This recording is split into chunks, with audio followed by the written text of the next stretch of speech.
Hi, everybody, and welcome to our next panel. We have the Blerdsassins next door who have been with us. I think every year we've had V-Con, maybe not the first year, but definitely every year after that. And this year is our fifth anniversary, so we're so glad that you all Yay. are with us this year. And so I'm going to turn it over to you all. You're going to be talking about our voices. And so what I'll do, audience, at the end, I'm going to unmute my mic so that if you have any questions or comments, you could just say it out loud and our panelists will be able to hear you. Okay? All All right. right, you all, thank you very much. All right. Super. Hi, I'm Penelope Flynn. I am usually the co-host, moderator of Discussions from the Otherhood. It is a podcast that used to take place every Saturday night. We're moving it to Sunday afternoons. And in fact, this is kind of like our inauguration of moving Discussions from the Otherhood from Saturday night to Sunday afternoon. And here we've got our Blerdsassins next door. We have Sonia, Cranston, James, Otto. I don't know if Nikki is going to jump in with us or not, but usually Nikki. And today we had the option of trying to pick a topic for you. And the topic that came to us is a discussion of our voices. What I'll do is kind of get started with this panel, and or do I want to give you a short introduction for yourselves right quick before we get started? Sure. Sonia, go Yeah, ahead. that would be me. I'm Sonia James. I'm a editor, proofreader, instructional strategist. We're currently living in cold. Well, it's not cold anymore because we hit 72 days in a row. Mm. But I'm upstate New York. I read everything I can get my hands on, including the fine works of these folks in front of me. Super. All right. Cranston. Hi, my name is Cranston Burney. I live in Florida. I am a writer, media commentator, and generally, I'll do it tomorrow person. All right. Wonderful. James. Hey, my name is James Goodridge. I'm a writer, man about town, and uh, I guess person of the universe. All right. And Otto. My name is Otto. I'm a legal professional. I'm mad. I'm cynical. I stay mad. All right. We're very proud of you. So, also, Otto is quite a film critic and media critic. And so, in fact, each and every one of us here is, to that degree, a media critic. The Discussions for the Otherhood program is all about, our being able to discuss media in all its many facets through the prism of, us Blerdsassins. So let's get it started. And we want to talk a little bit about our voices. I will start with a very short story about something that happened in my own life. I was at a con, which name I shall not repeat, but someone came off panel and they decided that they needed someone else to appear on that panel. I wanted to appear on that panel. So I threw my hat into the ring and said, I want to appear in that panel. And then I didn't hear anything for, a minute. And I got back in touch with them and they told me, well, they'd already picked someone else who was more our voices. I had no idea what the heck that even meant. I had to go look it up. So apparently, there is a voice, a position that, I guess black people are supposed to have or take that apparently white people get to authenticate for us. So, although I write horror, erotica, fantasy, science fiction, because I write these things and they are, of course, allegorical. If you read them, you would understand it. That this is not, enough our voices. So, if, for instance, you had seen the fabulous Cord Jefferson adapted and directed film American Fiction, it deals specifically with this issue of what is our voice, in literature, reading, etc. But also we have the discussion of what is it that we sound like? What do people, when they are listening to the commercials, when someone appears on film and they're a black person and they're talking, what is it the voice? What is that voice that we have that people associate with, have determined is an authentic black voice? So, with that in mind, I'm going to go ahead and open up the floor to you, Otto, because I know this is a thing that, really kind of sticks with you as well, because I mean, we're all from different places. And Sonia, although she's from New York by way of Florida, going back to New York, Cranston is Jacksonville, North Florida. I'm from originally South Florida, Fort Lauderdale area. James, New Yorker, and he starts talking, and we all know that. So, because our accents are all informed by the region that we grew up in, uh, it's an interesting thing for someone to determine what it is that a black person's voice sounds like. And Otto, I know you were listening to a few things today, and I know, for instance, there was one particular podcast, a video that this man was talking, and I wanted to put it on you to kind of give a better description of it since you were more focused on it. Well, the video was on YouTube because in preparation for this podcast, I was researching on YouTube about Black voices, and then I couldn't find anything, and then I saw Black voices. I searched for Black voices used in movies, and then I got a bunch of other junk, just basically saying, sort of including Black people into the movie production business or on screen, et cetera, et cetera. And then eventually I got to a video that said there's a dichotomy between talking Black and talking white. And so that set me off. That's why I'm mad. Because what is talking white and what is talking Black? And who made that designation? And when you watch cartoons and animation and there's a character that you can't see the color of their skin, but you know that it's being voiced by Wanda Sykes or Chris Rock or someone else, they either made a choice or they were instructed to talk Black. And so, based on this video, this guy said on this video basically that reason that he talks white when he's talking business is that he wants to appear intelligent and competent and give people the impression that he knows what he's talking about. And so the other side of the coin is if you're talking Black, then that's the opposite of all that other stuff. So when you have these characters and they're voiced by people who have made a decision to quote unquote talk Black, that's what they're putting out there. Talk You're about muted. okay. One of the issues we had that we used to talk about um what is it Amos and Andy. And so Amos and Andy goes from radio to television. Now on radio, Amos and Andy is completely voiced by white voice actors. And so these white voice actors, they adapt, imitate, create a vocal tonality, a way of speaking that they have decided is what a black person sounds like. And so they put it out there for all of America and wherever else that can pick it up can hear. So then this becomes the black voice because black people don't have that access to be able to shape that discussion of what it is that we actually sound like. And we even go back further. I remember as a young woman, not a young woman, as a high school student, that I had a row with my teacher over having to read Huck Finn because, of the use of the word. I mean, no, what you call it? They didn't take it out or anything, and they didn't tag it or, tell us ahead of time that, oh my, this is some words in here that may be difficult for you. But the word nigger is in Huck Finn many times.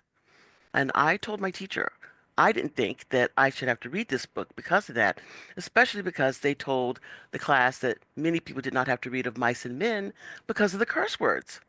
And my teacher's response to my concern over having to read it was that, well, this is nobody calling them that. It's this way that they call each other, the way they talk to each other. So again, we have this person, Samuel Clemens, Mark Twain, who has decided that he is the arbiter of what it is and how it is that black men, people talk to each other. Because apparently he is in their bedrooms and he is in their homes listening to them or eavesdropping in on their conversations.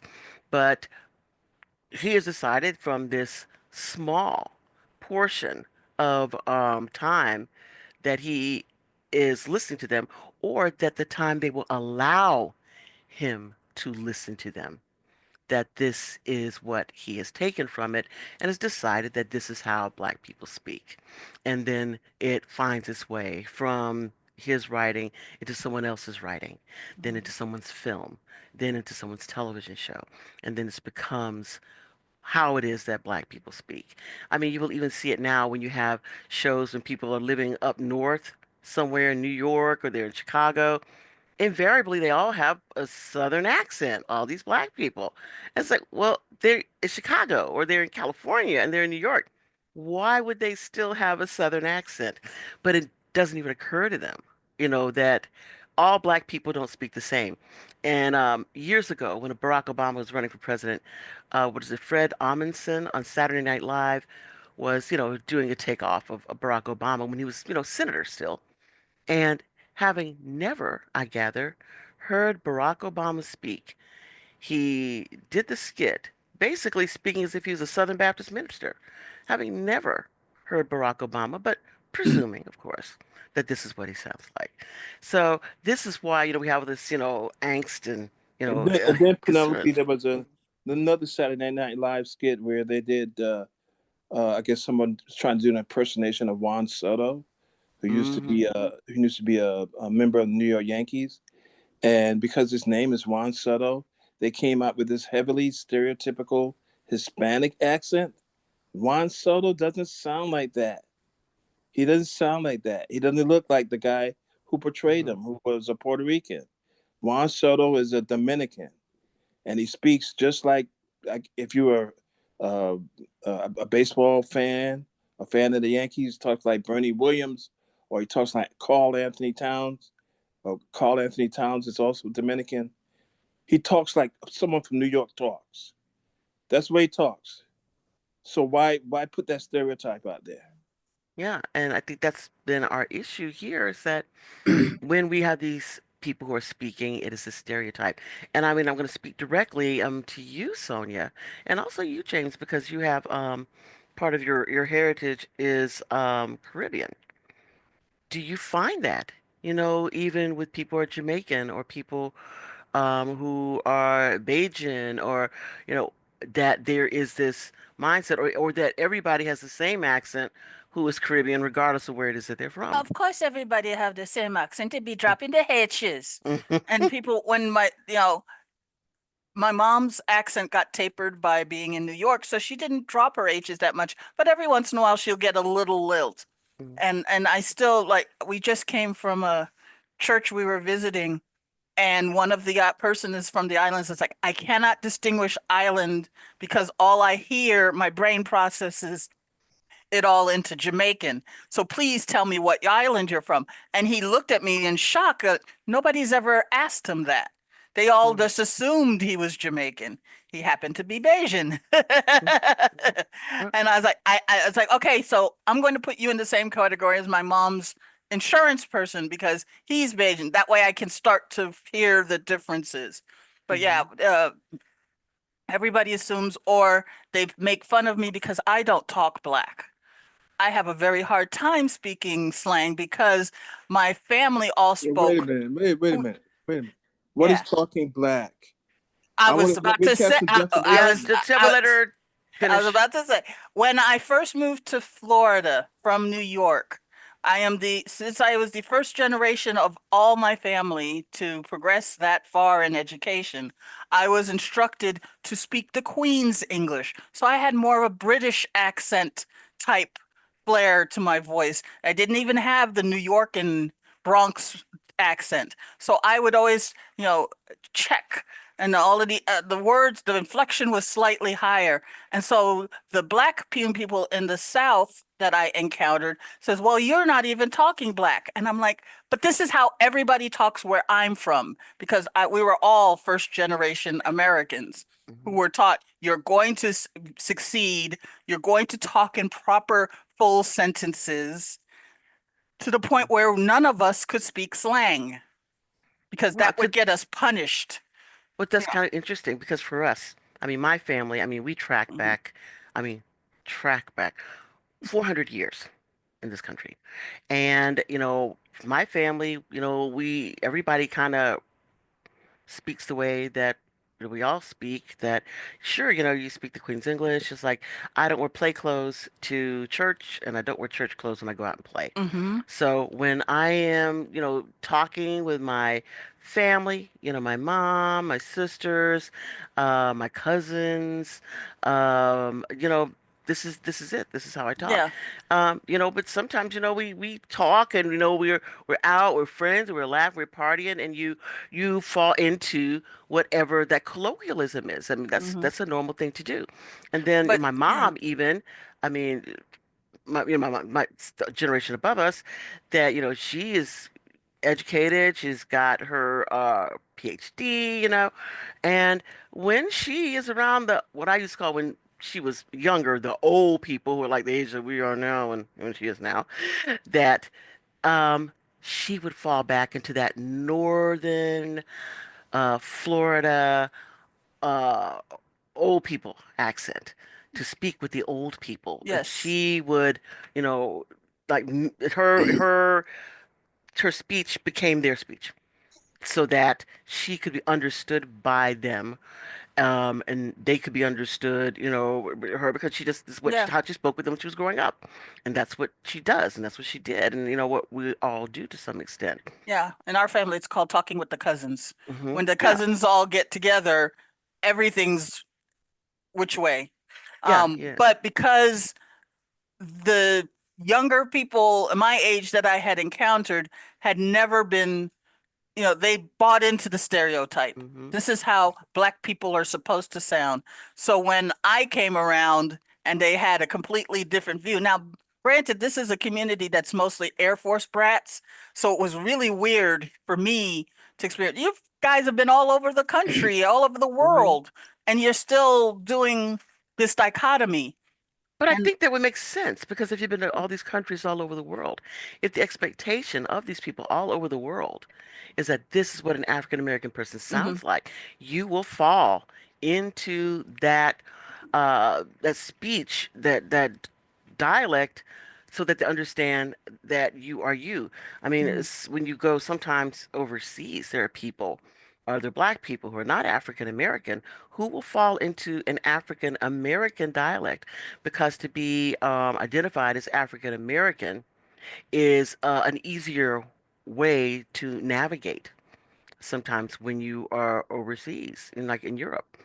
Uh, mhm, so sometimes that is a thing because they want to identify in certain situations as being African American or not necessarily whatever the nationality choice is that they've chosen to discriminate against. So that is a thing as well. And I want to quick move over to Cranston because Cranston, you're like one of those interesting individuals who is, quite, Southern, the Southern gentleman, and you would not sound, I mean, I got to tell you, when I first met you in person, your accent is so much heavier in person than it is when you are it washes out completely your accent when you are being recorded. But boy, man, the first time I heard you speak, that southern accent just jumped right out. So so please tell us about your growing up and the language dichotomies that you all had growing up. Well, the thing is, listening to it, well, one thing I was going to mention is when Otto was speaking about a problematic movie with no spoilers, because you need to see it for yourself so you can have a comparative, is Sorry to Bother You, Mm, where the idea was that the Black characters had to learn to use their white voice, and that was equated as success. But it also gave the message that if you sound Black, you're not going to be successful. You can't be whoever you are. My sister, who worked for the local utility, they gave them in a public service, and they gave them a course, and they were saying that there are some people who have what they call ethnically neutral accents, where if you hear them, you can't tell who they are. And the thing that was so funny is that even with exposure, people you see frequently, people that you see every day, people that you're exposed to, they still cannot put them together. And it happened two times. I noticed that, okay, I had called and we used to keep centralized paper records. You couldn't type it in and see what it was. And these, of course, things that people that lacquered the original cards with whiteout, so it was smeared and everything like that. So they would have to call to see what the central record was to get a determination. So I called, talked to this one person. I was trying to explain what it was. And this person, I guess, wanted to know who was giving me this information so she could tell whether or not it was could be trusted. And I said to her, well, this is who I am, because she would see me 3 times a week. And so she was very familiar with who I was and all of that. And then she hesitated and says, oh, she says, because on the phone you sound professional. Oh. And I said, okay. So I had so I said, okay, well, it happened that she was from the Philippines, and she still had a very distinctive Philippine accent and everything. So I kind of chalked it off to that and everything, until I got another call for the same issue from another colleague who had seen me frequently. We'd worked together for years, and she was white. And she wanted to authenticate, well, who am I speaking to, so I'll know whether or not I can trust this information. And I identified myself, and she paused again and says, oh, on the phone, you sound professional. Wow. So it turns out that once they have that picture of what you should sound like, that's the only thing. If they see you face to face, they might do that. But then if they don't see you, they cannot get the two things together. And the other thing was Cognitive that, dissonance. yeah. And I had this, once I had this older white lady and stuff who probably was, a member of the Daughters of the American Revolution. And we're talking about the first one back in 1876, not the recent one. And she had come in the building and everything to get an issue resolved. So I handled her and everything. And so she got it. And she said, well, you didn't turn this book in, so you need to go and find, it's probably around your house somewhere. So a couple of hours later, she calls back to say, yes, she did find the book and she was going to turn it in. And he said, yeah, because I talked to this color fellow who worked up there and stuff, and he took care of this, that, and the other. And she didn't realize that that's who she was talking to now over the phone. Wow. Wow. The thing is that there is a sort of a thing that they do, and if you listen to things that they do, like in commercials, they will have commercials where you can pick up on the voice, and you can tell, well, this is a black person doing this voice, because at first the only black people we had doing commercials was Bill Cosby and O.J. Simpson. Um, and now they have voices that you can hear the voices and you can say it's an identifiable black voice, but it's black enough for you to know this was a black person talking, but not black enough to sound like they're in the 1970s McDonald's ad, where in addition to us talking as if we were at a party and stuff, even though we're sitting in McDonald's, is we also couldn't hold still either. So there is a thing that there is an expectation we get, and the one that kind of annoys me a lot is when you get people who are not of the diaspora, but they somehow identify with it, and they never identify with it in the fact that if they want to sound black, they never want to sound like, oh, Condoleezza Rice or Oprah or Colin Powell or somebody like that. They always want to sound like they had just escaped from the hood. And they tend to be even more black and they always hang around with a group of black people, and they're the blackest person there. And they would often confront you, especially if you're not going to give them what they want, by calling you fake because you don't sound like them. Yeah. That's wow. Okay. And with James rolling right along, And so here you are, Right. Mr. Bronx. Okay. Well, going back to Amos and Andy, a lot of that was like residue from basically the Civil War. Okay. You had a lot of blacks during the Great Migration that migrated, to the north and to the west. So automatically, white people would assume that that's how we all spoke across the country when it Yeah. wasn't. We had different. You go to different parts of the country, you wouldn't hear that Amos and Andy type of dialect coming from black folk. Okay. A lot of it when it comes to like companies and organizations and media, I don't know if they still do it, but there was a time if you were a reporter or anchorman, anchor person at a news station, they would teach you how to speak in what they call the Chicago style. Mm-hmm.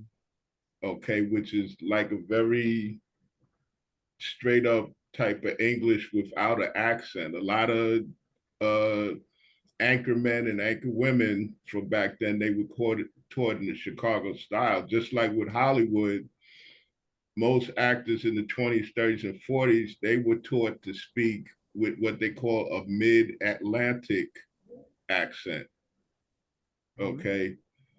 When it comes to the Caribbean, everybody has this stereotype that all the patois and everything is across the Caribbean when it's not.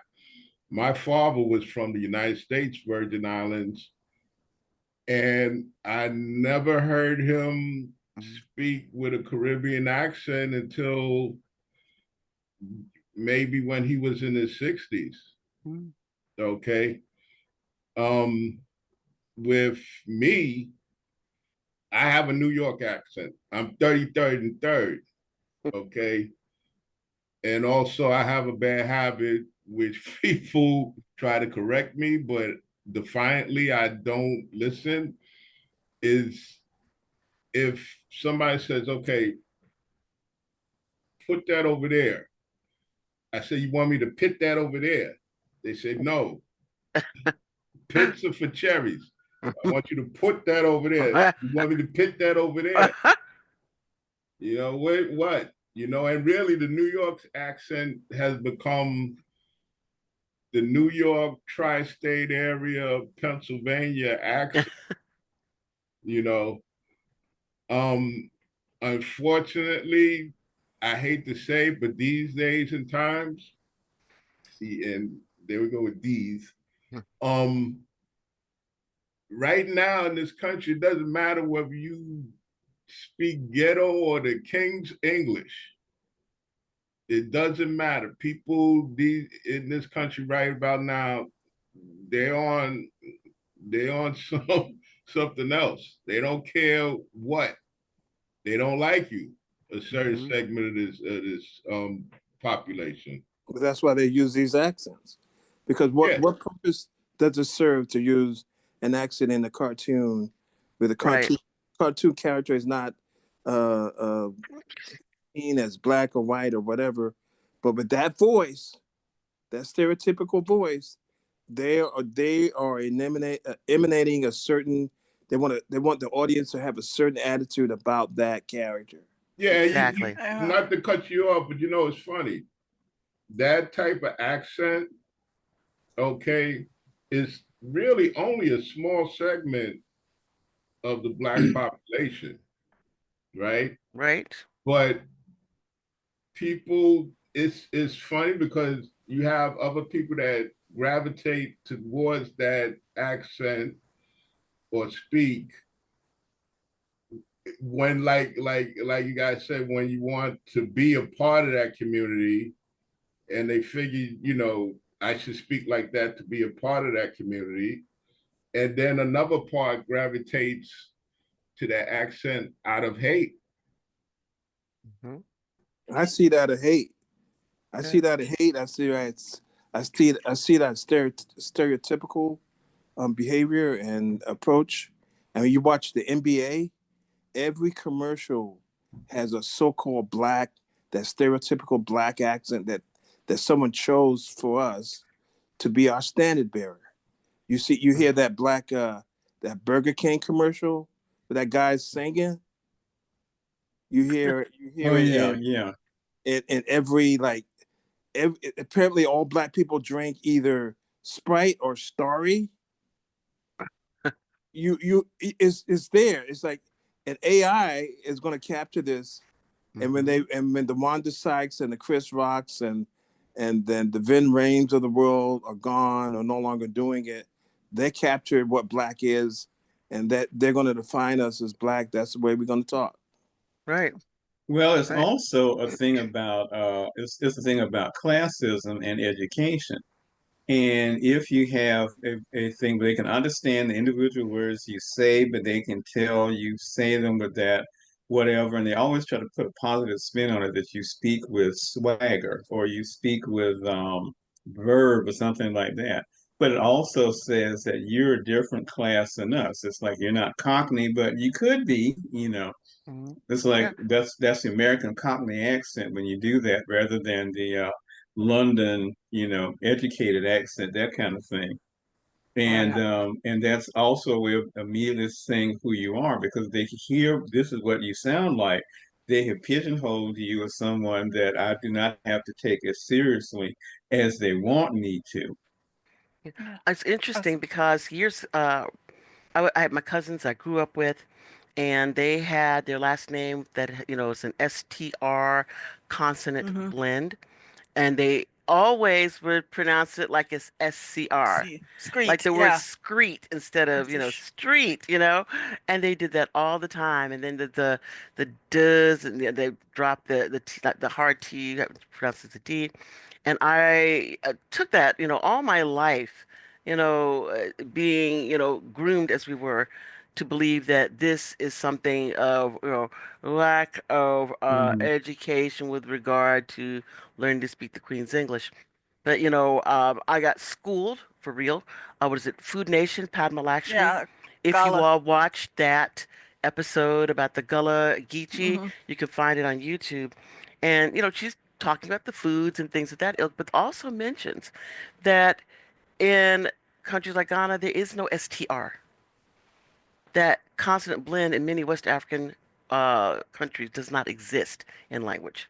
So the closest thing to it is the SCR. So it is Mm-hmm. a dialect. It is not an education. It is part of a dialect. In also the not hard T, but a softer D sound, same thing. That these are linguistic vestiges of our prior language that we never got to learn, but the hybrid language that we speak, with I guess you say English and our West African languages, and this is what it comes out to be. And because for, all intents and purposes, during, I guess, the early days, especially of the slave trade, that we have all these individuals who are kind of becoming more homogenized because they aren't separating anybody by tribes. So even those languages there become homogenized. Then you add in this English language because we got to try to understand them, because otherwise, they probably sit there and, crack you over your head or something like that because you're not doing what they want you to do. So you have to understand that language, those words, and our own words. So we try to mix in to understand each other from the different tribes. And so this is what we get. It is not stupid. It is not dumb. It is not ignorant. It is simply a dialect. We look at other people that Mm-hmm. come from other countries to the United States. We do not look at them and think they are dumb, ignorant, uneducated, because they have a dialect that comes from the language that they have spoken. And this is what we need to stop doing, to look at our friends, our neighbors, our older relatives, our younger relatives, and to say somehow that they are less intelligent because they speak in a dialect because that's all it is. It's just speaking in a dialect. And not Um, speaking in a dialect doesn't mean that you're trying to speak white. and it's Right. and that whole concept, even like that, of speaking quote unquote white.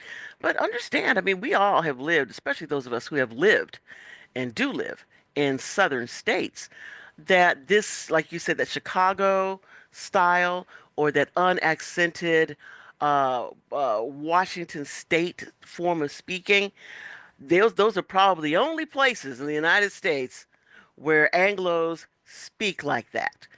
Everywhere else, their speech is accented.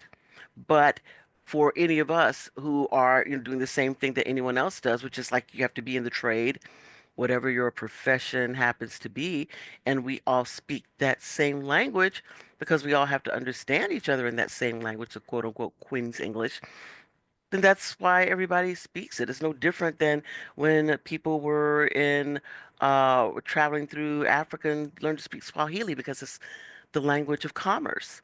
So that's, all these things are. But basically to say, why are you speaking white? It's like, why do you believe that you get to speak the language of commerce? Do you get to speak the language of professionalism, a language that we associate with money and power? Why do you think that you get to speak that? And that's why it is important to many people to create this narrow category saying that to be authentic black, you have to be something that we can identify, unlike they can't identify Cranston over the phone, or maybe not Sonia or Otto, or even you, James, because your accent is just so, kind of wide Bronx. I mean, they may not be able to He's from identify you. Queens. I would if I talked like James, people would say I was from Queens. And I did do that once answering a phone, and it was only because the person on the other side was from Queens, so my accent picked up. And so she's like, "You're imitating me." I was like, "No, I'm not imitating you.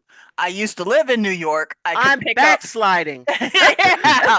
I'm But backsliding. That's but what by I'm the same doing. token, I have a friend who's Caucasian and works in a primarily black office, and people will call and say, "Oh, good God, thank you. I got somebody who's smart." Or then she's like, "Oh, my coworkers are smart." Or vice versa, her coworkers will get the call. "Oh, I got a call. I talked to that white girl and she didn't know what she was talking about." And I'm like, "But you all are giving her the exact same information." But that's what I'm talking about. And that's what I'm talking about in movies and television shows and advertisements. They're Hmm. using these accents. They're weaponizing Yes. these accents. Yeah. And the point of language is to communicate. For me to tell you something and for you to understand it, and that we can have a dialogue back and forth based on the circumstances. If I'm in the boardroom, I'm going to say, please pass me that folder so that I can review it. If I'm on the basketball court, I'm saying, yo, man, throw me the rock. It's on my circumstances. I'm Right. going to communicate based on my circumstances because I need for you to understand what I'm trying to say to you. It's not, A- I'm not locked into any particular thing. But the problem is that when individuals, we call it code switching, Code switching. but it's not, I Yeah. mean, they gave it a name, but it's not real. It's just how normal people, It's not a all name. Yeah. normal people, navigate the earth. I don't speak to my grandmother or my elders the same way that I speak to my children, or some a colleague at work.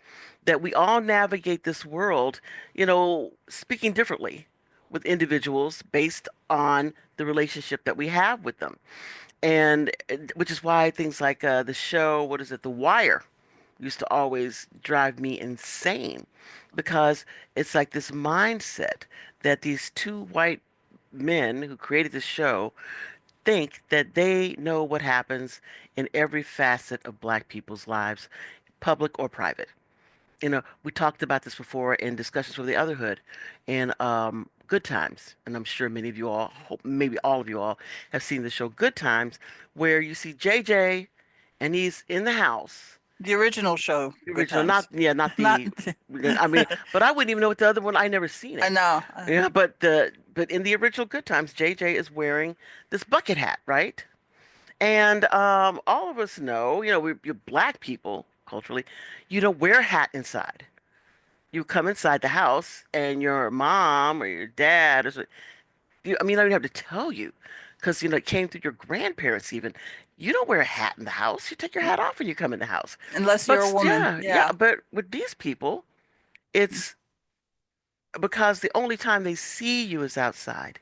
They have no idea that you're a different person when you go inside. You don't, the way you talk with your friends is not the way you speak with your parents or your teachers or your grandparents. I mean, they create this illusion that, black kids that go to school and they talk to their teachers as if, they're gang members or something like that. We don't even know what that sounds like because even the concept of what a gang member talk sounds like is something that they created. And then our kids see this and they think they have to emulate it. So it's like this circular thing of somebody creating this narrative of who it is that you are supposed to be, And how you and you just sound. fall into it. Yeah, So why is that guy that sings that Burger King commercial? Why does he sound like that? no idea. I It's mean, we Because don't even know. comforting. the director It told him so. Hmm. it's comforting. It fits into what is expected, and it lets you know who this person is, and he sounds cheerful, and he sounds like the singing about the sandwich is like the high point of his day. I guess when the check comes, yeah, it is, and that's what it is. It's that kind of thing that they do to comfort the audience. There was something they did once that it's still running. It's a Downy fabric softener commercial, and I was doing something else. The first time I heard it, and when I got to this point, I stopped and I looked back over the TV and I said, "Wait a minute, that's it." So I waited for it to come back again. It's one of those commercials that you'll see Hmm. 20 times a day, and it's set to the music "Total Eclipse of the Heart." And when they get, oh, the commercial, and it gets to the point where she's saying about how she uses these downy crystals to remove the unpleasant odors from the clothing. And it gets to this dramatic part, and there's a choir behind her and stuff like that. And what she says, the way she sings it is, these odors, I just have to wrench them out. And I said, what? Now, Yeah. I've grown up hearing people say, "Go wrench out those dishes, wrench out that blouse, whatever, something like that." But we all know that the word is rinse, not Rinse, yeah. wrench. So I'm thinking, okay, did they let that stand there because whoever was doing this didn't know what was going on, or they did know and they decided to let it stay in there as another ethnic identifier? Is just seeing a Hmm. black woman singing on there wouldn't let you know this was a black person singing? But it's those things that becomes a narrative that the people that it applies to do not create themselves. It's somebody else gives that to them and puts it on them to say what's going on. So You get somebody like Free Summer, right? Hmm. You heard her in various roles. Yes. She's on the Rugrats. She sounds a different way. And when she's on one of those stereotypical cartoon characters, What is that one? Codename Kids Next Door? I almost she, lost I mean, my mind. she was on a different world. She didn't sound like that, so she's And changing she her does, yeah, voice. she doesn't sound like that on the Elfquest Tiffany, movies either. She Tiffany, has more of a British tone to her voice. Tiffany Haddish, Ugh, Chris Rock. These people made choices to sound like that. They yeah. made these choices to say to imprint on our culture to say this is the way Black people talk. This is the Well, way that we interact with each other verbally, and when they know, by and large, that it probably isn't true. I But mean, it's there to may their be benefit. certain, yeah, yeah, because it's like back in the old days when you had the black magazines, and they wanted to get you know uh our agencies, black ad agencies, wanted to be able to get in on that money, which everyone should be able to, but they had to show that they were necessary. And so the way of showing that they are necessary is to say, well, black culture sounds different, looks different. So in order to get into that demographic, to sell whatever it is that you're trying to sell, you need to hire us, and we will give you the haps with the homies. So that kind of thing, that we, and I understand people, out there trying to get their businesses going, but don't get that sometimes that is a mark that does not wash away quickly. You think that you're going to do this, and then you do it, one time, and then I'm going to move on. And they say, oh, no, no, no, that was good. Do that thing, that thing you black people do. Do that thing y'all do all the time. And then you get caught in that cycle.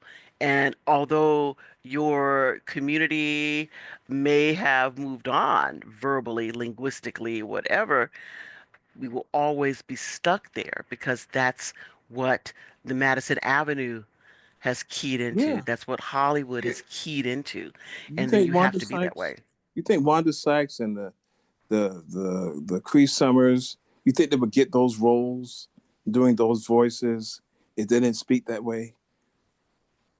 Probably not. I think what it is that it's like it's just like it's the verbal. The last thing you can do for that is a verbal identifier that lets the larger audience know that's what you are, who you represent. Hmm. There are some voices that are so distinct, like if you have a Keith David doing a voice, like when he was doing all those Navy voices and everything, but you knew who that was, and it was authoritative and confident and Hmm. all this kinds of stuff, and that's what image they were trying to get. The people who do those parts think of themselves as they're creating a character, and they say, well, this is not me, but this is just this character that I play. But as Kurt Vonnegut had said once, you have to be careful who you pretend to be, because one day you may discover that's who you are. And that's what happens is that we become these voices that we put out there and everything. And and after that it becomes indelible. Or you move into that second category where you can just get away with it and they don't hold it against you or hold you to it. So if you hear the late James L. Jones saying this is CNN, that you knew who that was and everything, but you didn't necessarily think that he was the character that he played, let's say in Claudine or something like that. If you hear Morgan Freeman doing something and stuff, well, that's Morgan Freeman doing that voice, and I'm not going to associate him with anything negative or associated with that voice. It may be something you actually say, I wish I could do that too, but that's what it is. I think they look at it that they're playing a character, and then they are as surprised as everybody else when they discover one day that everybody else thinks that's who you are when you're not on camera or on the Right. mic. But I said it before and I'll say it again. When it comes to the media and the public at large, when it comes to us Black folk, they only focus on one segment. They don't, again, we're not monolithic. You have different types of Black folk, just like you have different flavors at Baskin Robbins. But unfortunately, the media, the news, the public at large, they only focus on one part of the diaspora. Okay. And also the fact that, again, I said it before, I said it again, at the bottom of the day, the only thing the powers that be care about is the only color that they care about is the color green, which is money. Right. Yeah. And with that being said, it's you think of it as a transaction that number one, people speak this certain way.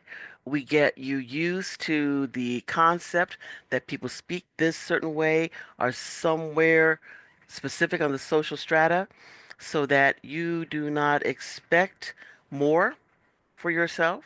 No. Other people do not expect more for you or from you. And you are always categorized, that way. And other people believe, especially who come over from, foreign countries, that they get to come here and just step up on your back in order to climb up to the next level. And Because you're less sadly, intellectual. yeah, but sadly, yeah, because you're less intellectual, but sadly, it's even other black people Yeah. come Nobody to the United nobody wants to be States. associated Yeah, with that. yeah. Nobody wants to be associated. Listen, I mean, I don't know if people saw American Fiction, right?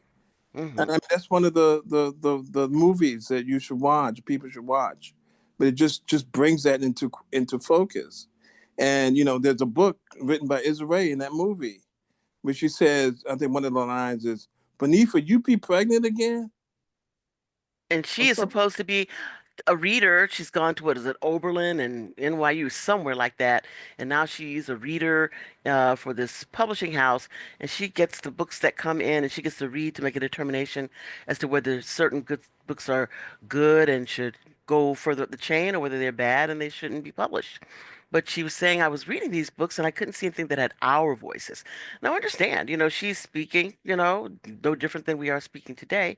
And this book that she starts reading from, her chapter book, is like, yo, whoever, Shinoba, where you going? I asked her, it's like, okay. Now, I believe that in this role, they are trying to, um, I guess, exemplify a little bit of Zora Neale Hurston, who wrote a lot of her works in dialect, which during the Harlem Renaissance chapped the hide, really, of many of her cohorts during the Harlem Renaissance. And I can understand, with people saying we're, trying to, move up in literature, but she was saying, I am trying to chronicle the way that the people have spoken who were around me when I grew up, in the South, which I think has validity.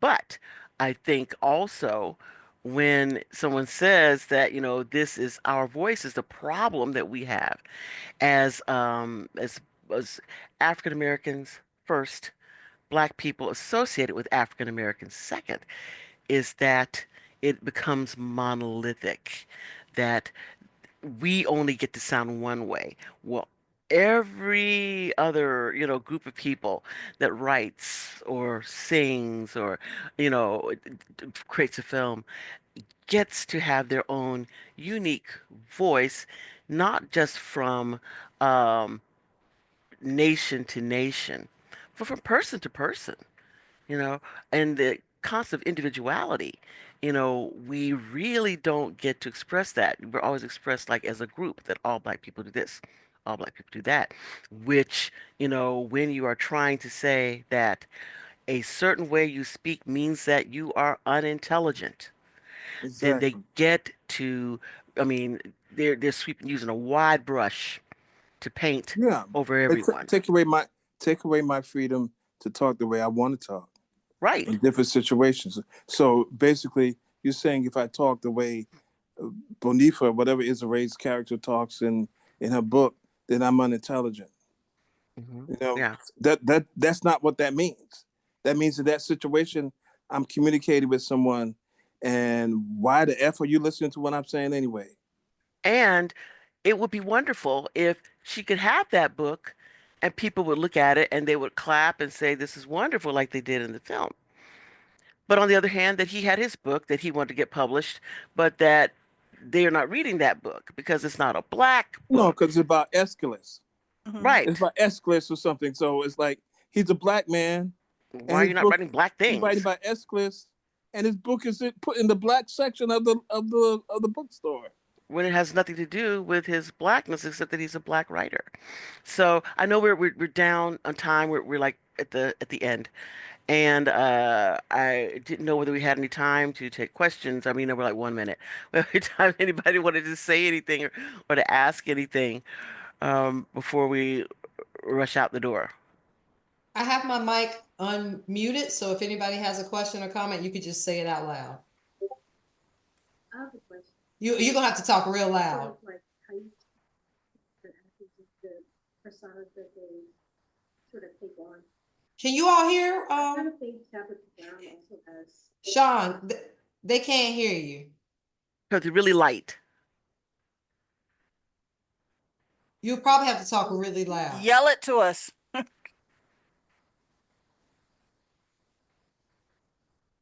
Sounds like Hello? her. You there? Oh, is my mic being weird? Okay. Yeah. It's okay. Yeah, you're just really quiet. I think Tabitha Brown kind of has a similar accent that she puts on. Do you think that that's a thing too? Did y'all hear what she said? She mentioned Tabitha Brown. Okay. And Okay. And we're actually going to have to, I know that there are people already in the voice channel, Okay. unfortunately, for our closing. So Oh. I know. Let me get her question though, because Whoever wants to field that, the question about Tabitha Brown. right, so she is typing it up and I'm going to read it out loud. Okay. That way it'll be easier for you all to hear. Mm-hmm.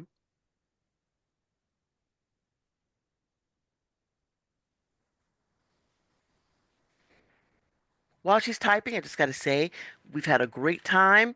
Of course, we go on and on. This is what we do. Hopefully, you will see us, interact with us when we start up again next week. Hear discussions from the other hood. We will be on Sunday afternoons, and bring your questions. Whatever it is that you have, we would love to hear from you, speak with you. Watch for us on Facebook. We have a YouTube channel. We'll be posting pretty regularly coming up to the next show, so you know where to find us. Thank you. And thank you so much as always. Y'all are always a pleasure. And then I'm hoping one day I'm joining the group. Yes. Ready? Well, and I was just saying, I'm here from North Carolina. I'm a white girl lady. I grew up here in North Carolina. And like you guys were saying, my mom, growing up here, people would say pecan. And my mom said, no, you have to say pecan because she said, she always told me a pecan is what you pee in. So I grew up the same type of hearing all that stuff. Like people growing up, they would say, you want to, which means do you want to? But I wasn't allowed to speak that. But that's what I was hearing in school, so. Yep. And I was gonna say, and the irony to your situation is that they discovered that the word for the nut is actually coming from an Indian dialect, native dialect, and they pronounce it pecan. Okay. So pecan Yeah, is it's always actually good correct. to have the history. Yeah. Here's a question about Tabitha Brown. Sorry, Mom. Right. I think people, like you guys are saying, because I've heard so many different dialects. I think people need to be more understanding. It's where you grew up. It's not like Right. just because I may talk slang sometimes, like you said, with my friends and stuff. That doesn't Right. mean that I'm, uneducated. But I think people need to be conscious of that. It's where you grow up. Right. It doesn't have to do with like if you're white, black, brown, Oriental. It's all how you grow up. Because I can go right into a certain accent. So and then like my husband, he grew up from New York. So when I talking slang to him, he's like, "What the heck are you saying?" Okay, let me go ahead. So thank you guys for doing this because I really think people need to understand that no matter what our nationality is, the color of our skin, we are all people, and our dialects are going to be different because based on where we Right. grew up and who we interact with. Right. So keep doing what you're doing, you guys. Thank you. Thank you. All right, and then here's the question about Tabitha Brown. And this is what she wrote. I would also say that I have a different telephone voice too than my regular talking voice, and people are like surprised. Oh, Okay. that was you? Yeah. Okay. But Okay, so she writes, I kind of think Tabitha Brown sort of has an accent that she uses to make her audience more comfortable. Do you see the same thing here? It depends. Yeah. Okay, go ahead, Sonia. I was gonna say, I haven't encountered Tabitha Brown, but there is another morning talk show host that I know is from the Chicago area, but when you listen to her, you swear she just stepped out of Mississippi. And I think she's affecting it because it does make her audience feel more comfortable around her. Okay, thank you all so much. I'm going to go ahead and stop the recording, but I will be sending it to you as soon as I process it. And thank you for being part of Color Fandom too. Thank you for inviting us. Thank you so much. Thank you for inviting us. Good night.